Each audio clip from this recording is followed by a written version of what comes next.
Hello viewers, welcome to the channel. మన man of masters junior NTR నుంచి వస్తున్న కొత్త సినిమా దేవరా సినిమాకు సంబంధించి అయితే గ్లిమ్స్ అయితే రిలీజ్ అయిపోయింది. ఇంతకీ గ్లిమ్స్ ఎలా ఉంది, రియాక్షన్ ఏంటి, రెస్పాన్స్ ఏంటి అనే దాని గురించి అయితే మనం ఈ వీడియోలో అయితే మాట్లాడుకుందాం. అందుకంటే ముందుగా మన ఛానల్ అయితే సబ్స్క్రైబ్ చేసుకోండి, ఈ వీడియో స్కిప్ చేయకుండా చివరి వరకు అయితే చూడండి.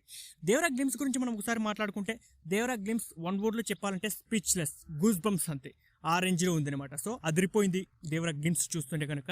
సో ఇక్కడ దేవరా గ్లిమ్స్ స్టార్టింగ్ నుంచి ఒకసారి ఎండింగ్ వరకు మనం ఒకసారి చూస్తే, ఇక్కడ సముద్రం అంతా కూడా మనకు సీ బ్యాక్డ్రాప్ అంతా చూపిస్తారు. ఒక విజువల్ వనర్గా అయితే ఉంది స్టార్టింగ్ నుంచే.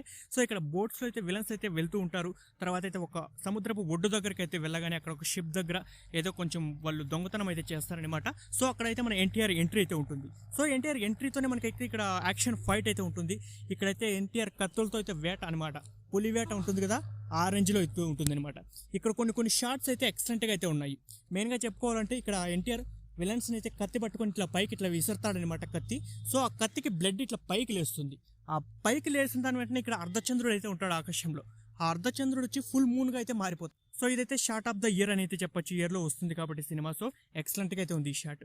ఇక మనకైతే ఎండింగ్లో మనకు ఒక అందరినీ విలన్స్ అంతా మనకు కత్తితో వేట మొదలై అయిపోయిన తర్వాత ఎన్టీఆర్ కత్తిని ఒక డీ షేప్లో అయితే ఒక లెటర్తో అయితే మనకి కత్తిని అయితే చేశారు.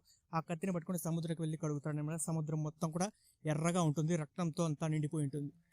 ఇక్కడ ఎన్టీఆర్ చెప్పే డైలాగ్ ఏంటి అంటే, సముద్రం మొత్తం కూడా చేపల కంటే రక్తం అలాగే కత్తులతో ఎక్కువగా నిండి ఉంటుంది, అందుకే దీన్ని ఎర్ర సముద్రం అంటారేమో అన్నట్టుగా ఎన్టీఆర్ డైలాగ్ చెప్తాడు. సో ఇది ఎక్సలెంట్గా అయితే ఉంది. ఎండింగ్లో వచ్చే మ్యూజిక్ బిట్ కూడా, దీనికి తోడు మనకు అనిరుద్ధ్ బ్యాక్గ్రౌండ్ మ్యూజిక్ అయితే ఎక్సలెంట్ అని చెప్పొచ్చు.